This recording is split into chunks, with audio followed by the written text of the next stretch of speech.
I stared at the explicit texts on my boyfriend's phone, my relationship collapsing in seconds. I needed to escape, but I never expected to run straight to his mother. Vivienne was 20 years older and terrifyingly elegant. She was only supposed to return a box of his things. Instead, she offered me a sanctuary. Falling for her was a dangerous line, but as I opened my apartment door to find her standing in the rain, the text on Nate's phone was short, casual, and devastating. "Last night was fun? Same time Thursday?" Willow stared at the screen in her palm. The phone had buzzed on the kitchen counter while Nate was in the shower, and she had picked it up without thinking, the way you do with your own phone, the way you do when you trust someone. The contact name was Megan.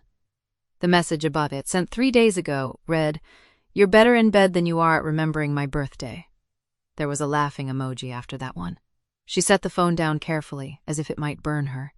Then she picked it up again and read the thread from the top. 47 messages spanning 6 weeks. Flirty, explicit, and painfully specific. She read all of them in the time it took Nate to finish his shower, and when he came out wrapped in a towel, whistling some song she could not name. She was sitting on the edge of the bed with her coat on and her bag packed. "Hey babe, you heading out?" he asked, rubbing his hair with the towel. His voice was light, unbothered. That was the thing about Nate. He had never once in 2 years raised his voice at her, never once been cruel. He was simply, endlessly, casually careless. Willow held up the phone. His face went through a series of small adjustments, like a man trying on different expressions in a mirror, before landing on something that was supposed to look apologetic. "Okay, look, that's not what it seems," he started. "It's exactly what it seems," she said. Her voice came out steady, which surprised her, because inside she was a building coming down in slow motion. "Come on, don't take it so seriously," he said, stepping toward her with his hands out. "The way you approach a stray cat. It was just a thing. A couple of times. It didn't mean anything." Then, she had heard that phrase before, in movies, in her friends' stories. It didn't mean anything, as if meaning was the only currency that mattered, as if the lying, the sneaking, the casual trade of intimacy for a thrill, all of that was somehow weightless. "Did you use protection?" she asked. Nate blinked. "What?" "With her. Did you use protection?" He looked away. That was all the answer she needed. She walked past him, out of the apartment, down the stairs, and into the gray Boston afternoon, her phone buzzing in her pocket with his calls and texts, none of which she answered. She walked for an hour without direction, past the brownstones of Back Bay, past the public garden where couples sat on benches feeding ducks, past the corner cafe where she and Nate had shared their first date, a clumsy, sweet evening of overpriced pasta and nervous laughter. That was 2 years ago. She was 21, fresh out of undergrad, and he had been charming and easy and present. Now she was 23, and she had just discovered that charm and ease were not the same as depth. Her phone buzzed again. This time it was not Nate. It was his mother, Vivienne Ashford, calling with the crisp efficiency Willow had come to recognize over the past 2 years. Willow almost let it ring, but something made her pick up. "Willow," Vivienne said, her voice low and measured, the same voice she used in boardrooms and at gallery openings. "I was wondering if you could drop by the house this afternoon. There's a box of Nate's things I'd like to return to him, and I'd rather not have him come by while I'm out of town." Willow's throat tightened. She had not told anyone yet. The news was still a raw, unformed thing inside her, too fresh to put into words. But Vivienne's request was simple, practical, and utterly without drama. It was the kind of request you made of someone you trusted to be reliable, someone who would not make a scene. "Of course," Willow said. "I can come by. Thank you. The key is under the stone planter by the front steps. You know the one." Willow did. She had been to the Ashford house in Cambridge many times, a stately Victorian on a tree-lined street off Brattle Street, with a porch that wrapped around the side and a garden that Vivienne tended with a quiet, obsessive care. She had spent holidays there, awkward dinners where Nate's father was conspicuously absent, and Vivienne moved through the rooms like a woman who had learned to fill space without asking for anything in return. She took the T to Harvard Square and walked the last few blocks, the autumn air carrying the smell of fallen leaves and wood smoke. The house looked the same as always, warm lights glowing in the front windows, Gatsby the cat watching from the sill. Willow found the key under the planter, let herself in, and stopped in the vestibule because Vivian was standing in the doorway of the study, a glass of wine in her hand, wearing a cashmere sweater the color of deep merlot. "Willow," she said, with a slight tilt of her head, "you look pale. Are you feeling well?" Willow opened her mouth to say she was fine, the way she always did, the way she had been trained by 2 years of being Nate's girlfriend to smooth things over, to make everything easy, to be the one who understood. But what came out instead was a single broken sound, something between a laugh and a sob. "Nate cheated on me," she said. "I found out this afternoon." Vivian's face did not change. That was the first thing Willow noticed. There was no gasp, no theatrical sympathy, no awkward scramble for the rig, think HT words. She simply set down her glass, crossed the vestibule in 3 long strides, and stood in front of Willow, close enough that Willow could smell her perfume, something with sandalwood and orange blossom. "I'm sorry," Vivian said, and there was something in the way she said it, quiet and certain, that made Willow believe she meant it. Not as a polite reflex, but as a woman who knew what it cost to say those words and mean them. For a long moment, neither of them moved. Then Vivian reached out and touched Willow's shoulder, a brief, light pressure as if testing whether she was real. "Come in," she said. "I'll make you some tea, and you can tell me whatever you need to tell me." Willow followed her into the kitchen, past the box of Nate's things waiting by the door, past the cat who wowed around her ankles, and sat down at the table where she had spent so many awkward holidays. The kettle went on. The tea was steeped, and for the first time all day, Willow felt the ground under her feet hold still.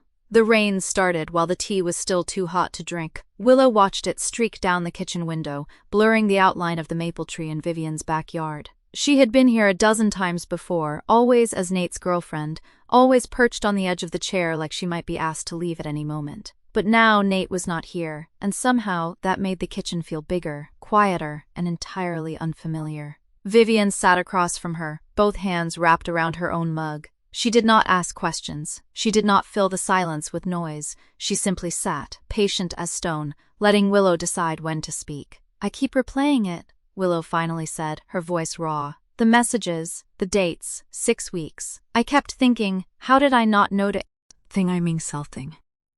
How did I sit across from him at dinner and talk about my thesis while he was—" She stopped, pressing her fingers to her eyes. "Sorry, I'm sorry. You don't need to hear this." "Willow?" The sound of her name, spoken in that low, even voice, made Willow lower her hands. "You don't have to apologize for being hurt," Vivian said. "And you don't have to perform strength for me." Willow blinked. There was something about the way Vivian said it, without pity, without judgment, that cracked something open in her chest.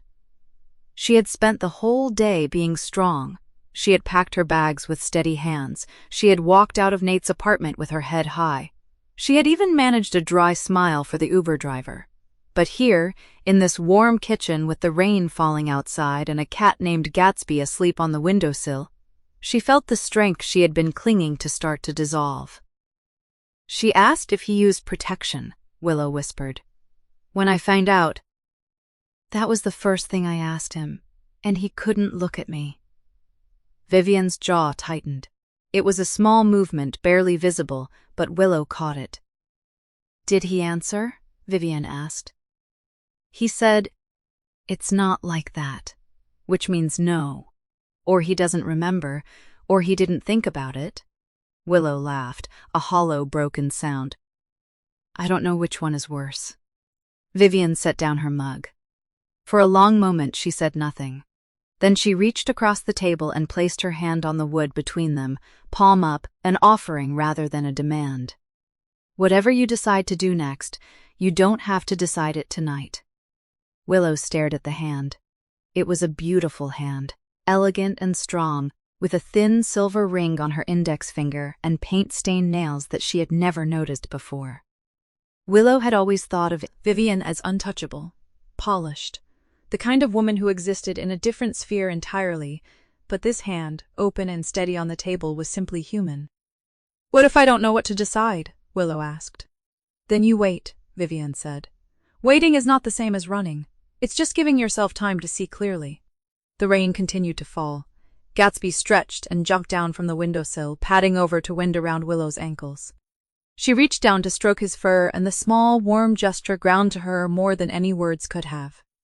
"Why are you being so kind to me?" Willow asked, looking up.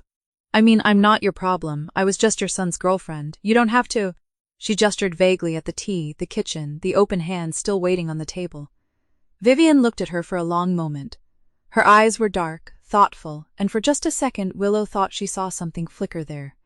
Something tired, something old, something that had nothing to do with the composed woman in front of her. "Because I know what it feels like to be blindsided by someone you trusted," Vivian said quietly. "And I remember how alone it made me feel." Willow's breath caught. It was the most personal thing Vivian had ever said to her, in all the holidays and dinners and awkward small talk they had shared over the past year. "Did you—" Willow started, then stopped, unsure if she was allowed to ask. Vivian shook her head gently. "That's a story for another time. Tonight we focus on you." She stood and refilled Willow's mug without being asked. The gesture was simple, domestic, almost maternal, and yet it made Willow's chest ache in a way she couldn't name. She had spent so long being the one who took care of everyone else, the one who smoothed anything over, the one who said, "That's okay, I understand," when it wasn't okay and she didn't understand. She had never been the one being taken care of. "Thank you," Willow said, her voice cracking. "For this, for everything. I know I'm a stranger, really. I'm just—" "You're not a stranger," Vivian said, sitting back down. "You're someone who was hurt in my house. That makes you my responsibility, if only for tonight." It was such a measured, careful way of putting it. Responsibility. Not affection, not attachment, just a duty of care. And yet Willow found herself clinging to it anyway, grateful for the structure it gave her in the chaos of the day. The rain slowed to a drizzle. The clock on the wall read 9:47. Willow's phone buzzed in her pocket, and she pulled it out to see a string of messages from Rachel, her roommate. "Rachel. Babe, I heard from Jen. Nate told people you overreacted. Want me to key his car? Rachel. I can key his car. I have a very supportive therapist and zero qualms. Rachel. Seriously, where are you? Your bags are here, but you're not. I'm not mad, just worried." Willow typed back a quick reply. "I'm safe. At Nate's mom's. Not joking, I'll explain later." Rachel. "His BM? Okay, new plan. You stay there, I'll bring wine. And possibly a flare gun." Despite everything, Willow let out a small, surprised laugh. Vivian raised an eyebrow. "Roommate?" Vivian asked. "Yeah." Willow tucked the phone away. "She's a lot. But she's good." "I'm glad you have someone," Vivian said, and there was something in her voice, something almost wistful that Willow couldn't quite place. The kettle went on again. The cat settled back on the windowsill, and for the first time since she had walked out of Nate's apartment, Willow felt the knot in her chest loosen, just cannotly, like the first thread of a stitch coming undone. She did not know what tomorrow would bring. She did not know how she would untangle her life from the boy she had loved, or what she would say to her friends, or how she would face the empty spaces in her apartment where his things used to be. But tonight, there was tea. There was rain. There was a woman across the table who asked for nothing and offered everything, and somehow that was enough. 3 days after the rain-soaked evening at Vivienne's house, Willow found herself standing outside Ashford and Reyes with a paper bag in her hands. She had told herself she was only returning the scarf she had borrowed. It was a lie, and she knew it. The scarf had been folded neatly in her bag for 2 days. She had passed the building twice already, telling herself she was not looking for an excuse to see Vivienne again. The receptionist looked up when Willow gave her name. "Miss Ashford is in a meeting, but she said you could wait in her office. She'll be up shortly." Willow's heart did a small, traitorous skip. She had not expected to be let in. She had expected to leave the scarf at the front desk like a coward and text Vivienne a polite thank you that she would spend an hour overthinking. The office was exactly what she had imagined, and nothing like it. Floor-to-ceiling windows overlooked the Charles River. A long oak desk sat beneath them, covered in neat stacks of blueprints and a single cup of tea that had long gone cold. The walls were lined with framed photographs of buildings Willow recognized: the MIT Chapel, the Boston Public Library addition, a private residence in Brookline she had once written a paper on. But it was the bookshelf in the corner that caught her attention. It was crammed with architectural dentals, art history texts, and a row of leather-bound folders that looked like they had not been touched in years. And there, shoved between two oversized volumes as if someone had tried to hide it, was a spiral-bound sketchbook with a coffee stain spreading across its cover. Willow knew she should not touch it. She touched it anyway. The pages were yellowed at the edges, and the spine was cracked in a way that told her it had been opened many times. The first drawing was a study of a church steeple, done in loose, confident pencil strokes. The second was a row of townhouses with a note in the margin. Morning light, 7:15 a.m., March. The third made her breath catch. It was a portrait. A woman in her 20s, laughing with her head thrown back, sketched with such tenderness that Willow felt like she was intruding on something private. She turned the page quickly. More drawings, dozens of them.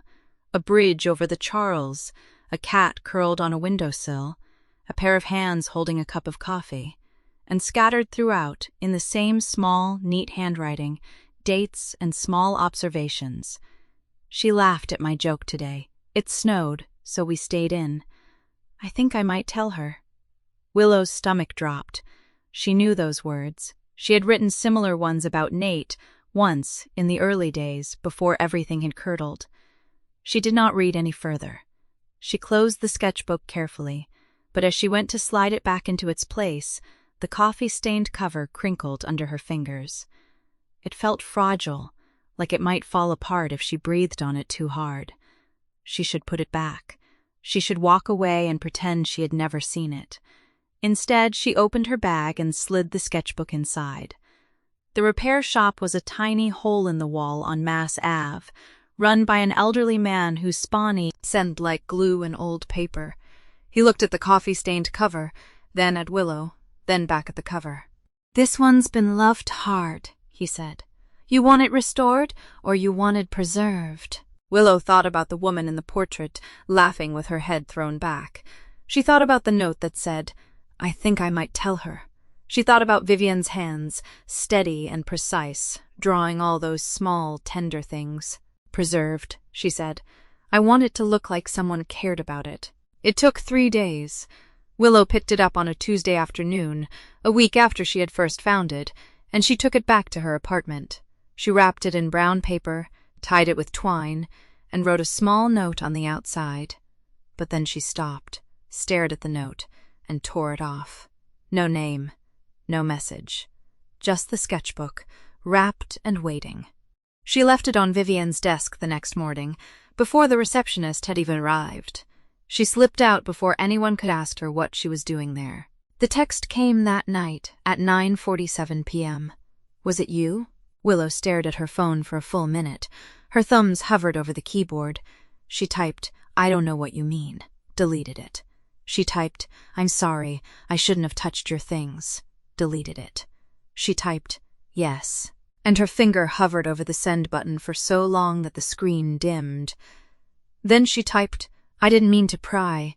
I just thought it deserved better than the back of a shelf." The reply came almost immediately. "I've been looking for that sketchbook for 10 years. I thought I'd lost it." Willow's chest tightened. "You didn't lose it. It was always there." A long pause. Then, "Thank you." 2 words. That was all. But Willow sat on her couch staring at that message until midnight, feeling like she had just done something both reckless and right. She did not know what it meant.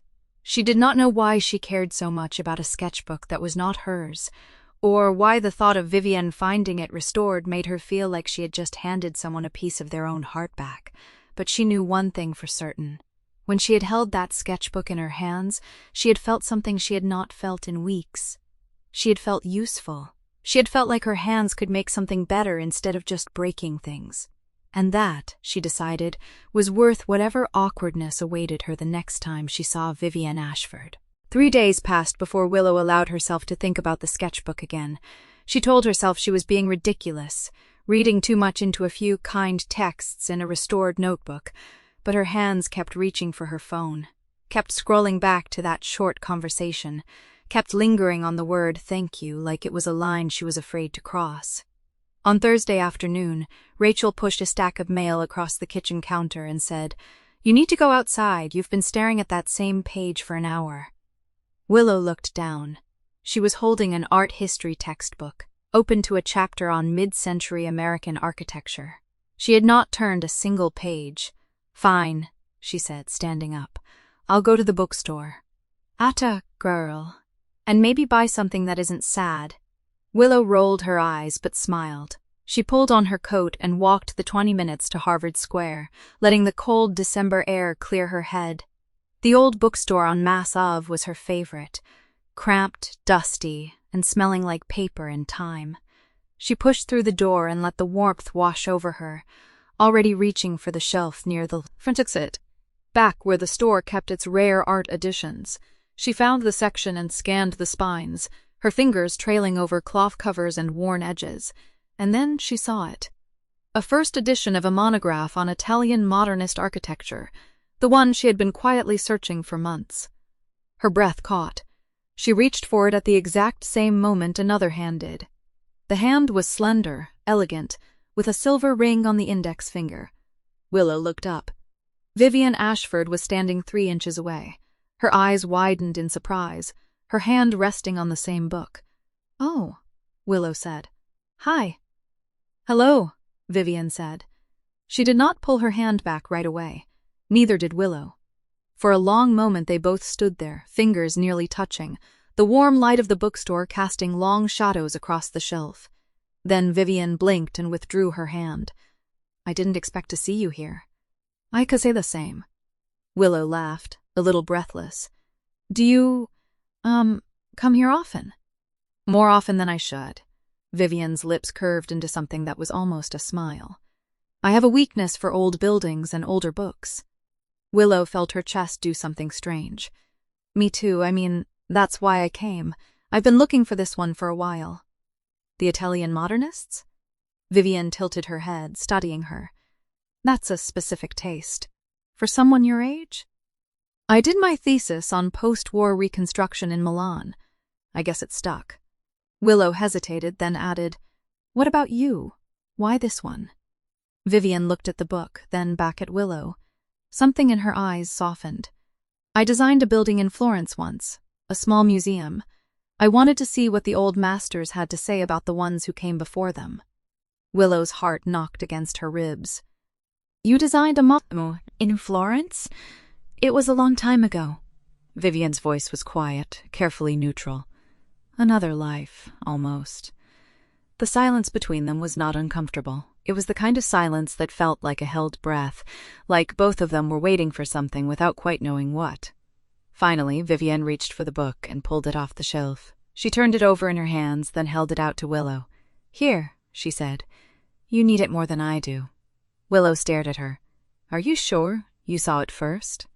"I saw it at the same time you did." Vivian's mouth twitched. "But you were about to grab it like it was the last lifeboat on a sinking ship." "I know that look. It's the look of somebody who's been searching for a long time." Willow took the book, her fingers brushing Vivian's as she did. The touch lasted less than a second, but Willow felt it in her entire arm, like a small electric current running up to her shoulder. "Thank you," she said, and her voice came out softer than she intended. "You're welcome." Vivian glanced at her watch, and something in her posture shifted like she was remembering who she was. "I should get back. I have a meeting in 40 minutes. "Right, of course." Willow clutched the book to her chest. I won't keep you." Vivian nodded once. She turned to leave, then paused at the end of the aisle. Without looking back, she said, "The sketchbook. I looked at it again last night. I'd forgotten how much I used to love drawing." Willow's throat tightened. "It's really beautiful work. Thank you."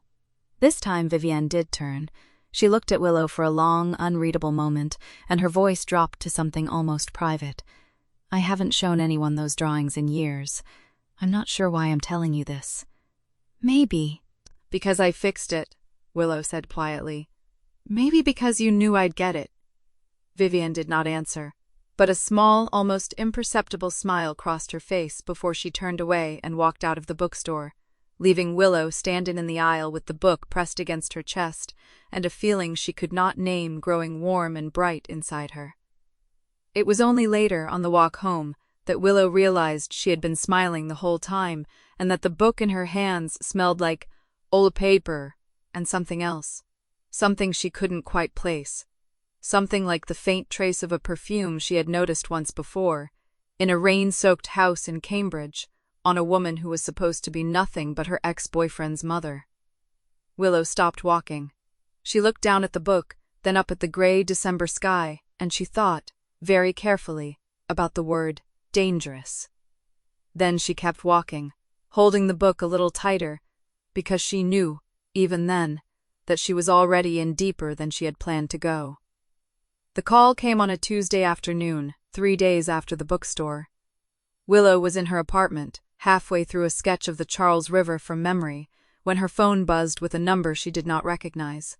She almost let it ring, but something made her pick up, and when she heard the voice on the other end, she was glad she did. "Willow, this is Vivian Ashford." Willow set down her pencil. Her heart did something complicated in her chest. She pressed the phone closer to her ear, as if that would help her understand why the Ice Queen of the Charles was calling her out of nowhere. "I was wondering," Vivian said, and there was a pause. The kind of pause that suggested she was choosing her words carefully. "If you would like to take a walk with me along the river this Saturday, there is something I would like to show you." Willow blinked. "Show me?" "A place. It is not far from the square. I think you might like it." It was such a simple offer, and yet Willow felt the weight of it pressing against her chest, warm and terrifying at once. She thought about the words she had used on the walk home from the bookstore. Dangerous. "That sounds nice," she said, and her voice came out steadier than she felt. "I would like that." "Good," Vivian said, and Willow could have sworn she heard something almost like relief in her voice. "I will send you the address. 10 in the morning?" "Perfect." The line went quiet for a moment. Then Vivian said, "Willow, thank you. For the sketchbook." "I did not say that properly before." Willow's throat tightened. "You already said thank you." "I know, but I wanted to say it again, in case I had not said it clearly enough." The call ended. Willow sat on the floor with her phone in her hands, staring at the half-finished sketch of the river, and she did not smile. She did something worse. She pressed her hand to her chest and felt her heartbeat, fast and honest. And she knew that she was in more trouble than the word dangerous could possibly cover. Saturday morning was cold and clear. Willow arrived at the address Vivian had sent her, a narrow path off Memorial Drive that led down toward the water. The river was gray and silver under the December light, and the bare branches of the trees traced delicate lines against the sky. Vivian was already there. She stood at the edge of the path, wearing a long dark coat and a scarf the color of deep wine. Her hands were in her pockets, and her hair was loose, catching the pale winter sunlight in a way that made Willow's breath lying in fish time from reasons she refused to examine. "You came?" Vivian said, and there was something soft in her voice that Willow had not heard before. "I said I would." Vivian nodded, and then she turned and began to walk along the path. Not fast, but with the unhurried pace of someone who knew this route well. Willow fell into step beside her. They walked in silence for a while. It was not an uncomfortable silence. It was the kind of silence that felt like a held breath, like both of them were waiting for something to take shape between them. "This path," Vivian said finally, gesturing toward the river. "I have walked it every Saturday for the past 20 years, rain or shine, snow or sun." Willow looked at her. 20 years is a long time." "It is." Vivian paused, and for a moment she looked older than her 40 years, tired in a way that had nothing to do with sleep.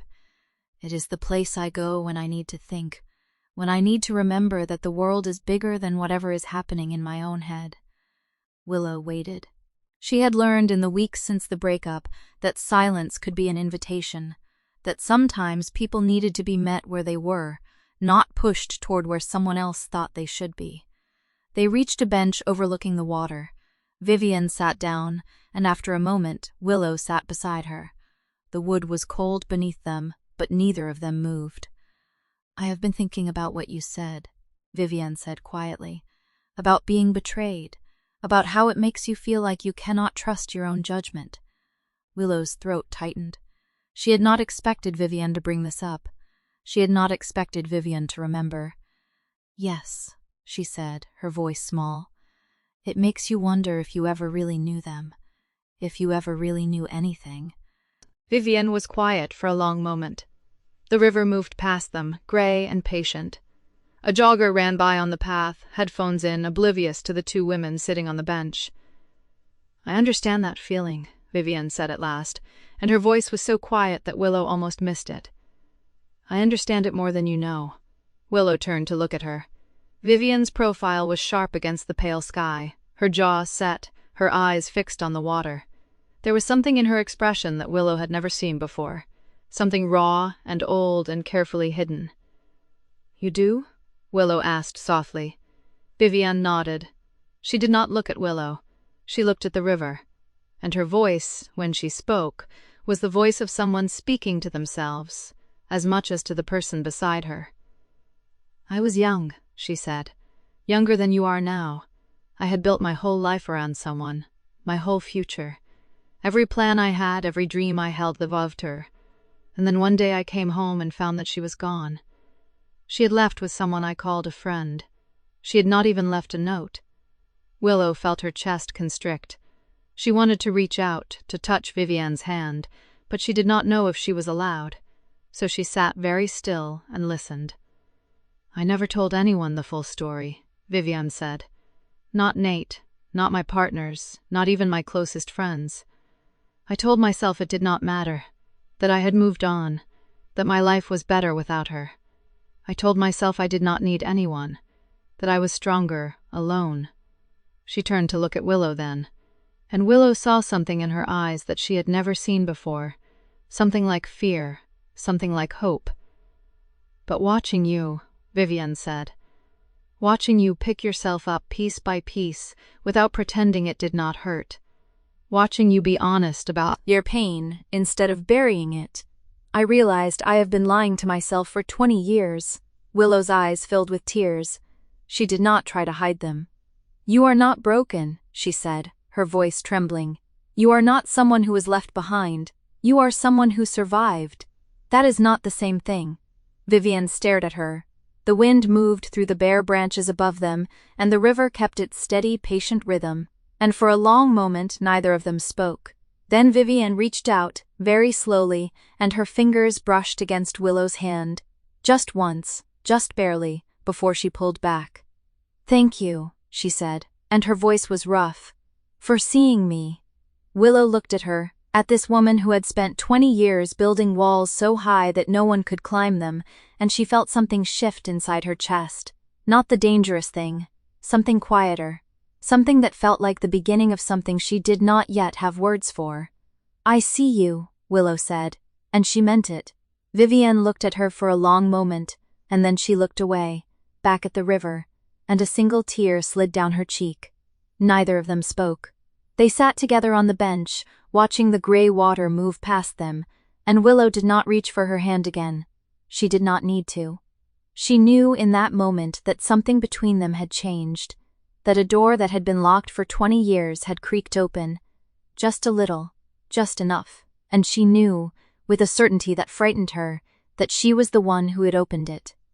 The invitation arrived in Willow's inbox on a Tuesday morning, a sleek digital card with the Ashford and Reyes logo embossed at the top. Celebrating 20 years of the Charles Street restoration, Vivian's firm had won a preservation award. Cade, and the party was to be held at the newly renovated townhouse that had been their flagship project. Willow almost deleted it. She had no business being at a gathering of architects and city officials and people who wore blazers without looking like they were trying. But Rachel, sprawled on the couch with a slice of cold pizza, had other opinions. "You're going," Rachel said, pointing the pizza at her. "You've been moping about that woman for 3 weeks. Go see her in her natural habitat. Watch her be brilliant. Then come home and tell me every single detail." "It's not moping," Willow said weakly. "It's processing. It's moping, babe, and we don't negotiate with our own avoidance." So Willow found herself standing in the corner of a beautifully restored drawing room, holding a glass of sparkling water, watching Vivian work a room full of donors and dignitaries with the kind of effortless authority that made Willow's chest ache. She was wearing a deep burgundy blazer, her silver-streaked hair pulled back in a low knot, and she moved through the crowd like she had built every wall in this city herself, which, technically, she had.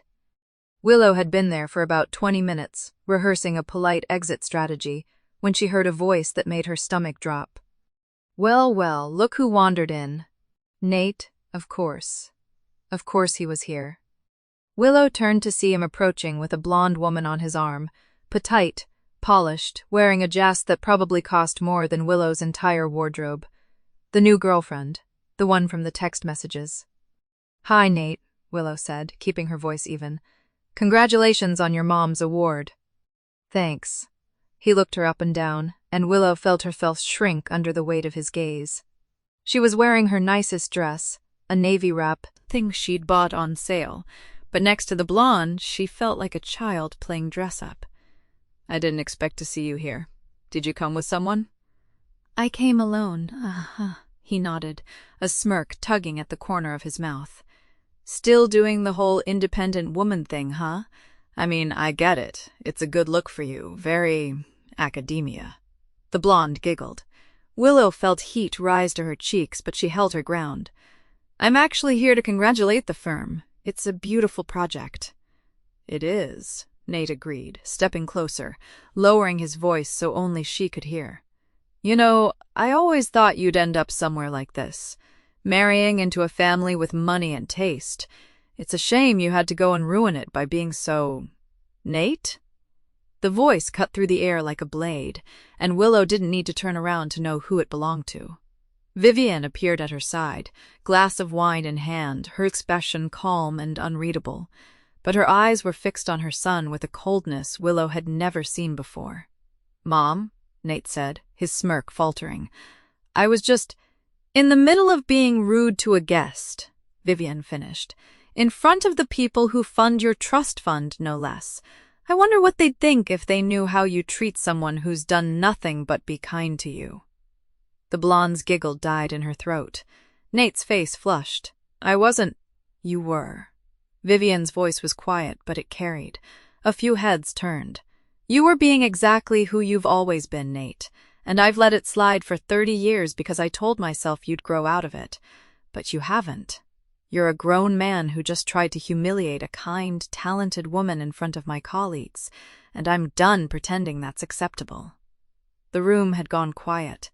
Willow could feel the way-aging thinks of a dozen curious stares, and she wanted to sink into the floor, but then Vivian's hand found her elbow, light and warm, and she felt steady again. Willow is my guest, Vivian said, loud enough for everyone to hear, and anyone who has a problem with that can leave. Nate stared at his mother, something unreadable shifting behind his eyes. For a moment, he looked less like the smug, self-assured man he'd always been, and more like a boy who had just realized he'd lost something he couldn't get back. Then he turned on his heel and walked away, the blonde scrambling after him. The room slowly resumed its murmur. Vivian's hand remained on Willow's elbow for a beat longer, then withdrew. I'm sorry, Vivian said quietly, her voice softer now meant only for Willow. He shouldn't have spoken to you like that, and I shouldn't have let him get away with that kind of behavior for as long as I did. You didn't have to do that, Willow said, her voice barely a whisper. You didn't have to.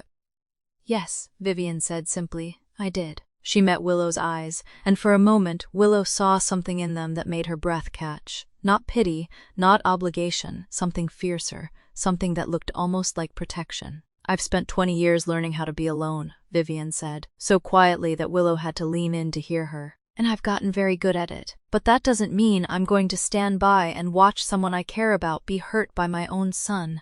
Not anymore. Someone I care about. The words hung in the air between them, and Willow felt her heart do something complicated in her chest. She wanted to say something, anything, but the words wouldn't come. So she just nodded, and Vivian gave her a small, almost imperceptible smile before turning back to Hila. Think.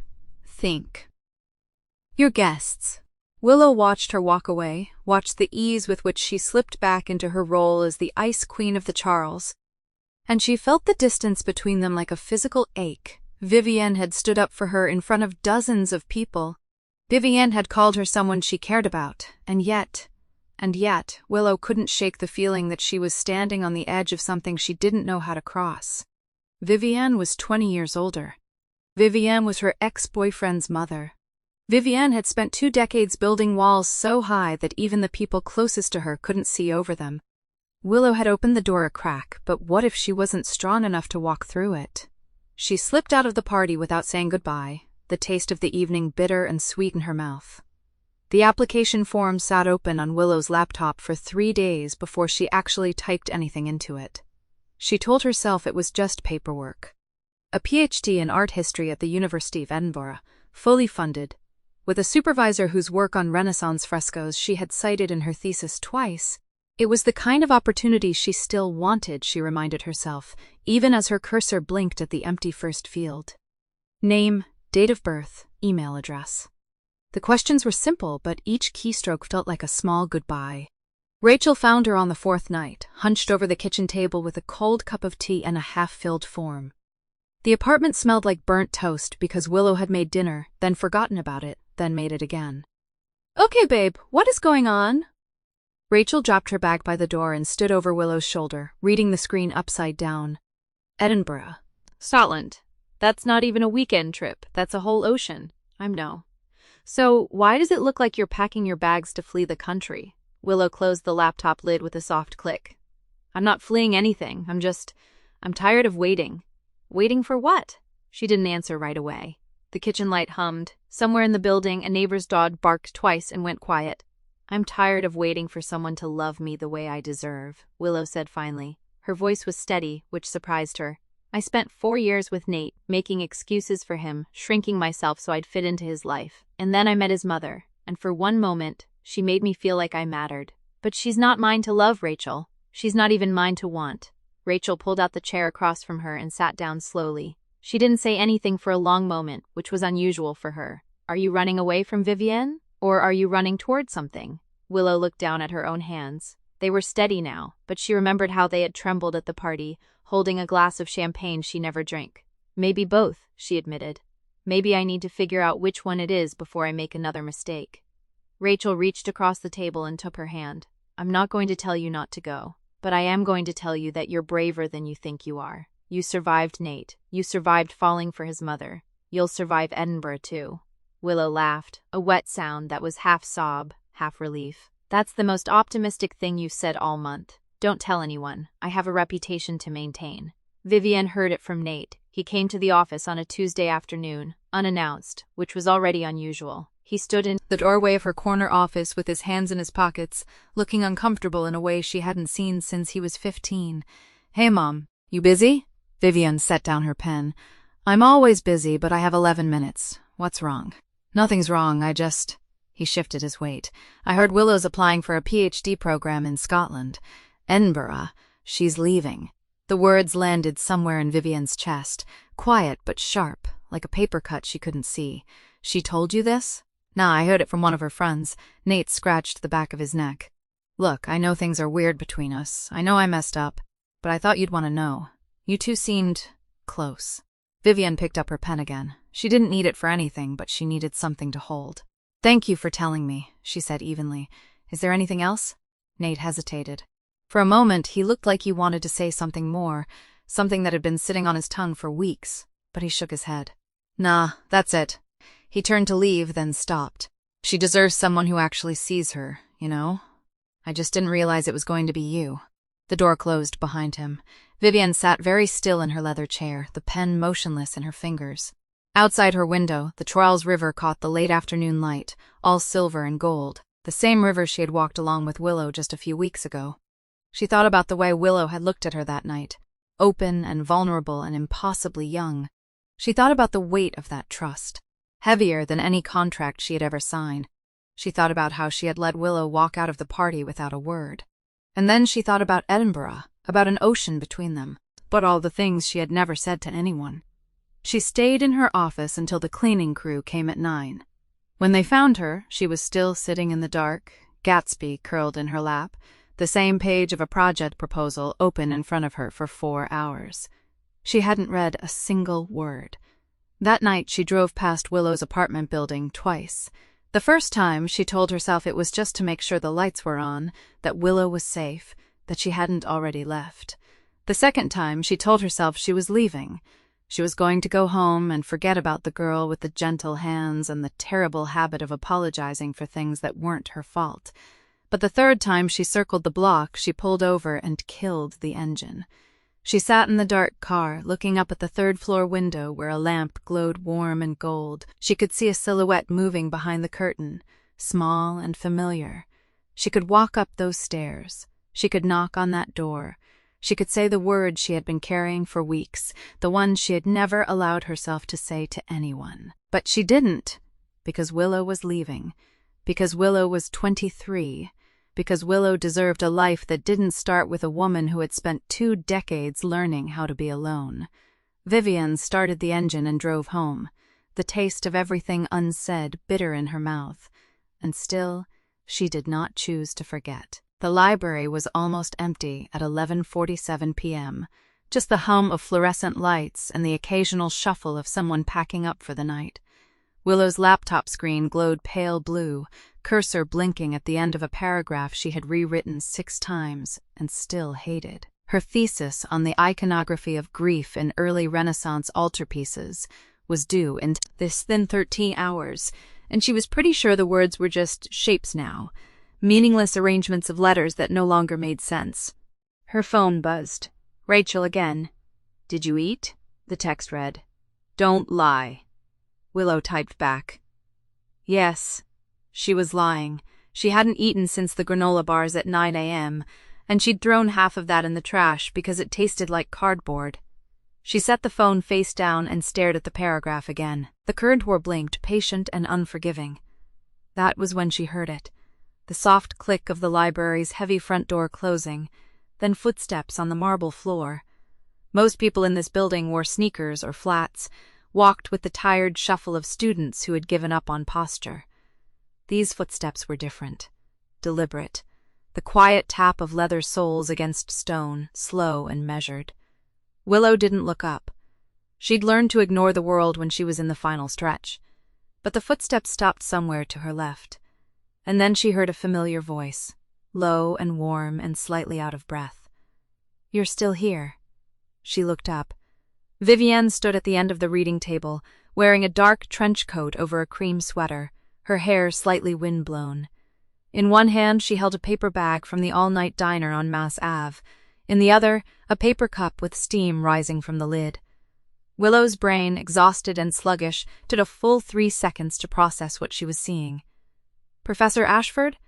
I mean," she caught herself, face flushing. "Vivienne, what are you doing here?" Vivienne set the paper bag down on the table, then the cup. She did it with the same precision she used for everything, as if placing objects was an architectural act. "You're submitting tomorrow. I thought you might still be here." "You thought I'd be here at midnight? You're always here at midnight." Vivian's mouth curved into the smallest smile, barely a shadow of amusement. "I've driven past this building 3 nights this week. The light in this corner was on every time." Willow's chest did something complicated. She didn't know how to respond to that, so she just stared at the paper cup instead. "What is that?"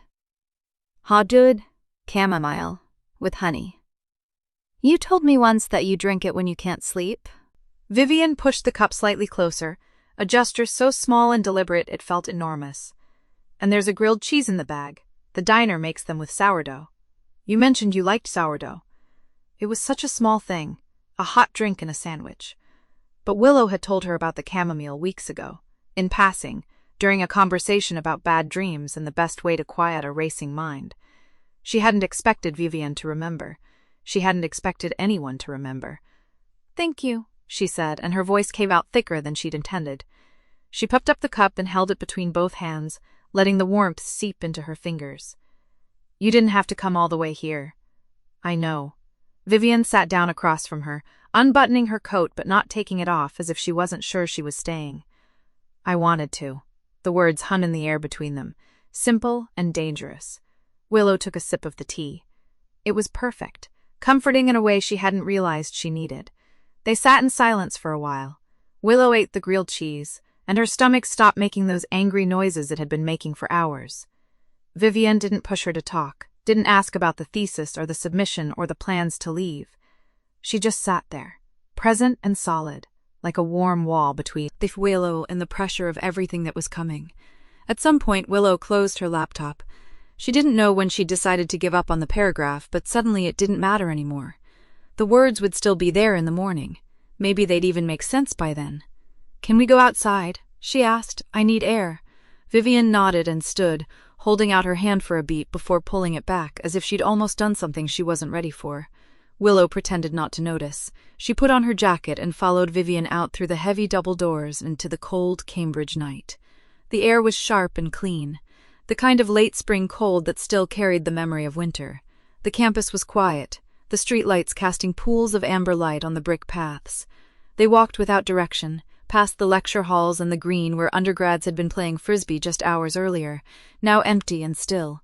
There was a bench near the old chapel, the one with the ivy growing up the side. Vivian stopped there, and Willow sat down beside her, still holding the cup even though it had gone burkmium. "I applied to Edinburgh," Willow said quietly. She didn't know why she said it, except that it was there, a fact she'd been carrying around for days. "For the PhD program?" "I know, Nate told me." Vivian's voice was calm even. "You'll be brilliant at it. The program there is excellent for your research." Willow looked at her, searching for something in her expression, but Vivian was looking out at the chapel, her face unreadable. The silence stretched between them, not uncomfortable, but heavy with things unsaid. "Are you going to miss me?" Willow asked, and then immediately winced. "Sorry, I didn't mean to—" "Yes." The word cut throat. Her rambling. Like a blade through silk. Willow blinked, her mouth still open mid-apology. Vivian turned to look at her then, and for the first time that night, her eyes were unguarded. Open in a way Willow had only seen once before, on the banks of the Charles, when the sunset had been pink and gold and full of secrets. "I've spent 20 years building a life that didn't require missing anyone," Vivian said, her voice quiet. "It's rather inconvenient that you came along and made it difficult." Willow's heart was doing something erratic in her chest, a flutter that felt like panic and hope and fear all tangled together. "Vivian, if you leave, I will be happy for you. I will be genuinely, fully happy for you, because you deserve this and so much more than you know." Vivian's voice wavered, just slightly, just enough. "But I will also regret that I never asked you the one question I've been carrying around for weeks." "What question?" Vivian's gaze dropped to her hands, folded in her lap. She was quiet for a long moment. Then she shook her head, a small, almost self-deprecating smile crossing her face. "Not tonight. You need to sleep. You have a thesis to submit in the morning." She stood, and Willow felt the absence of her warmth immediately. "I'll walk you back to your apartment." Willow stood too, her legs unsteady. "Vivian, come on."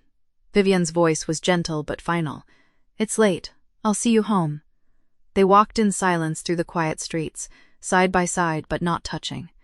When they reached Willow's building, Vivian stopped at the bottom of the steps, hands in her coat pockets. "Good luck tomorrow," she said. "You're going to be wonderful." Willow wanted to say more, wanted to push, wanted to ask what the question was, but the weight think of the night and the exhaustion and the tea warm in her belly made her hesitate. She settled for something smaller. "Thank you," she said, and her voice was barely above a whisper. "For coming, for the tea, she gestured vaguely at the whole night. All of it." Vivian's smile was soft, almost tender. "Get some sleep, Willow." Willow climbed the stairs to her apartment, and when she looked out the window, Vivian was still standing at the bottom of the steps, looking up. She raised one hand in a small wave. Then she turned and walked away, her figure growing smaller and smaller until it disappeared around the corner. Willow stood at the window for a long time, the empty paper cup still in her hand. She didn't know what the question was, but she knew, suddenly, that she wanted to find out. The week before Willow left passed in a blur of packing boxes and goodbye dinners. Rachel made her promise to call every Sunday. Her advisor signed forms and wished her luck. And through it all, Willow kept thinking about the question Vivian had almost asked her that night on the bench. She told herself it didn't matter. She was leaving. Whatever Vivian had wanted to say, it belonged to a life that was about to end. On Tuesday night, Willow sat on her living room floor, surrounded by half-empty boxes, trying to decide whether to ship her collection of art books or carry them on the plane. The knock at the door was so soft she almost missed it. She opened it without checking the peephole, because that was the kind of person she was, and found Vivian standing on the landing. She was wearing a gray coat that Willow had never seen before. Her hair was loose around her shoulders, damp from the light rain. She looked, for the first time in all the months Willow had known her, Our team. Hi, Willow said, and her voice came out small. Hi. Vivian's hands were shoved deep in her pockets. I know it's late. I know you're busy. She stopped, and something in her face shifted, like she was rearranging words into a shape she could bear to say out loud. Do you want to come in? Vivian nodded. She stepped inside and stood in the middle of the living room, looking at the boxes, at the bare walls, at the suitcases leaning against the couch. You're really going? I'm really going. Vivian's jaw tightened. She walked to the window and stood with her back to Willow, looking out at the rain-slicked street below. When she spoke, her voice was low and careful. I haven't told you the whole truth about myself, about why I am the way I am. Willow stayed where she was. You don't have to tell me anything. I know I don't have to. Vivian turned. Her eyes were bright, but she wasn't crying. Not yet. I want to. For the first time in 20 years, I want someone to know. She took a breath, and then she told Willow about Elena. About the woman she had loved at 25, the woman who had promised her a future and then walked out of it with someone else. About the way she had stood in the empty apartment they had shared, surrounded by half-packed boxes of her own, and decided she would never let herself be seen like that again. I built a life out of not needing anyone, Vivian said. I told myself it was strength. I told myself I was protecting myself, but you, her voice broke, just slightly. You make me want to be seen. Willow's chest ached. She took a step forward, then another. You're not broken, Vivian. You're not ruined. She reached out and took Vivian's hands in hers. You just put your gentleness somewhere safe. You sorted up. And now you're giving it to me. That's not a flaw. That's a gift. Vivian stared at her. Then, slowly, as if moving through water, she lifted one hand and touched Willow's face. Her palm was warm. Her fingers trembled. The question I wanted to ask you that night on the bench, she said, and her voice was barely audible. It wasn't whether you would stay. Willow's heart pounded. What was it? Vivian's thumb traced the curve of Willow's cheekbone. I wanted to ask if I could go with you, if there was room in your new life for someone who spent 20 years learning how to be alone. The words hung in the air between them. Willow felt tears prick at her eyes, and she didn't try to stop them. There's room, she said. There's so much room. Vivian let out a breath that sounded like it had been held for 20 years. She leaned forward, her forehead resting against Willow's, and for a long moment neither of them moved. I don't know how to do this, Vivian whispered. I don't know how to be someone who hopes again. Willow's hands found hers and squeezed. You don't have to know. You just have to be here. Vivian's arms came around her, slow and careful, like she was learning the shape of an embrace for the first time. Willow pressed her face into the warmth of Vivian's shoulder and felt the other woman's heart beating against her own. I'm scared, Vivian said. Me too, Willow whispered. But I'm not going anywhere. And you don't have to, either. They stood like that for a long time, the rain falling outside the window, the boxes half-packed around them. And when Vivian finally pulled back, her eyes were wet, but she was smiling. I have a question, Willow said. Anything. Can you be ready to leave in 5 days? Vivian laughed, and it was the most beautiful sound Willow had ever heard.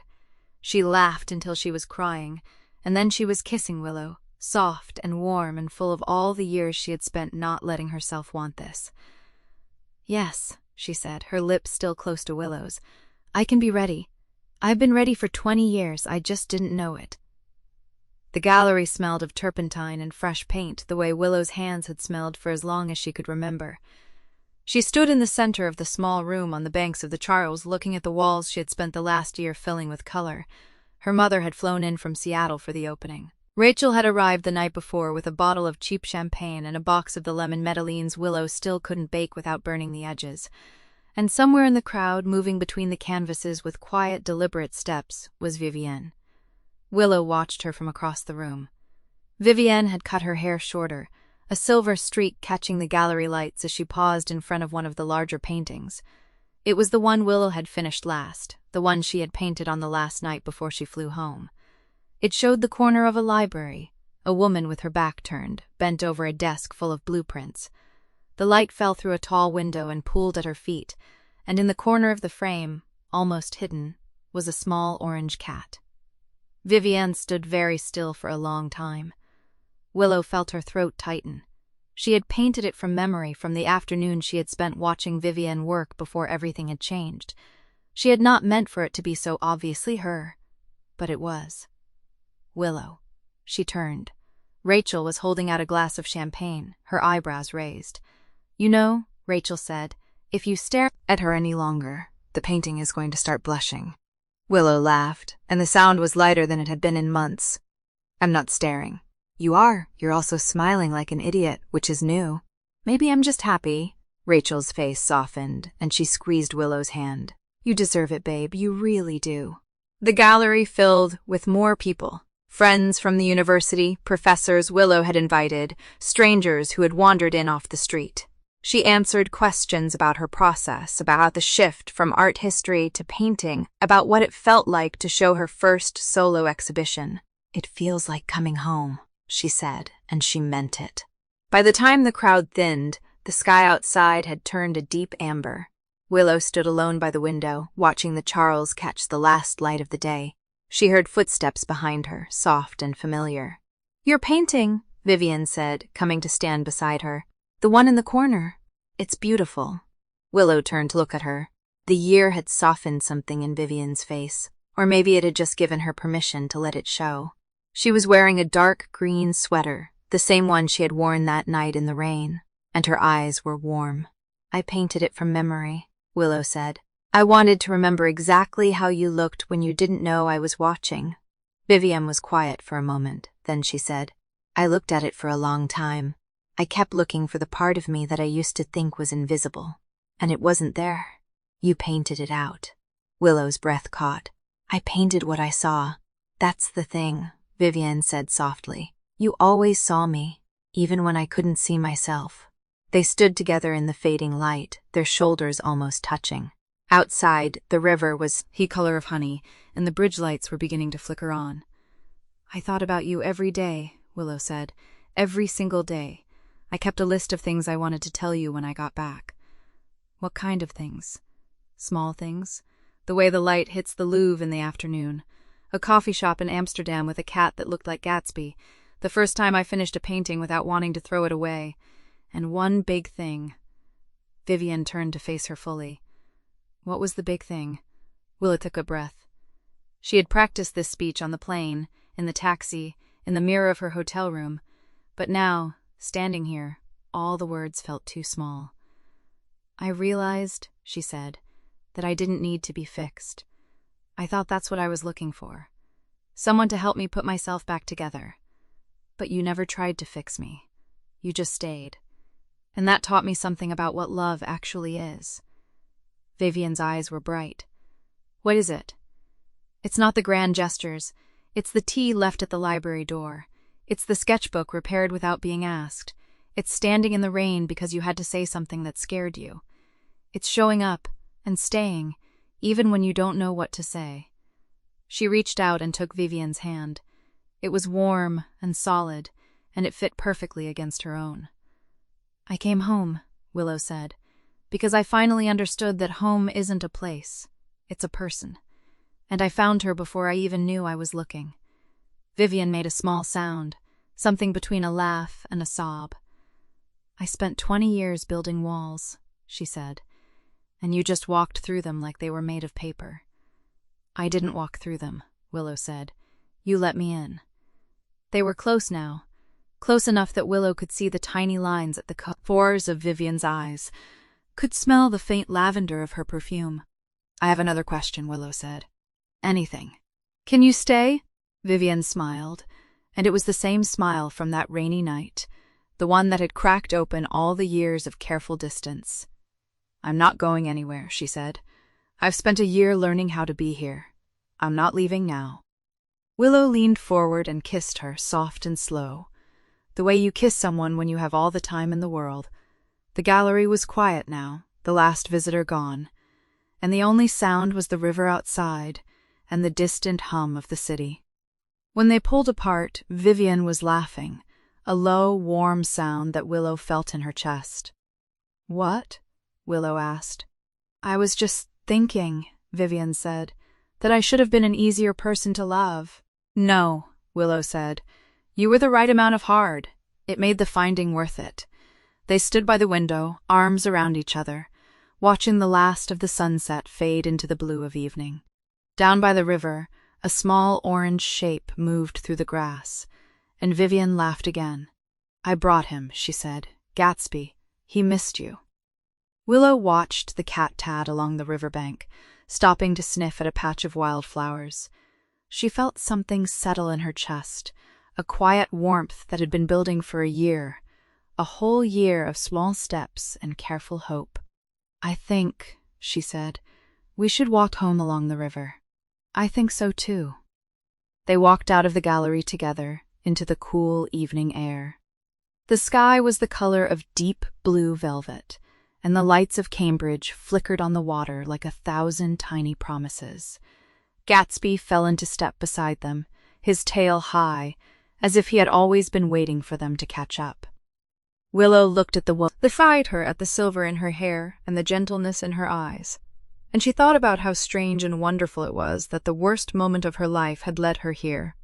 She didn't say it out loud. Some things were too big for words. She just reached out and took Vivian's hand, and they walked together into the evening, into the beginning of everything they had both been waiting for. That's where this chapter ends, but I'd really love to hear from you. It always amazes me how these stories connect us from all over the world. So drop a comment and let me know, where are you watching from right now? Let's chat down below.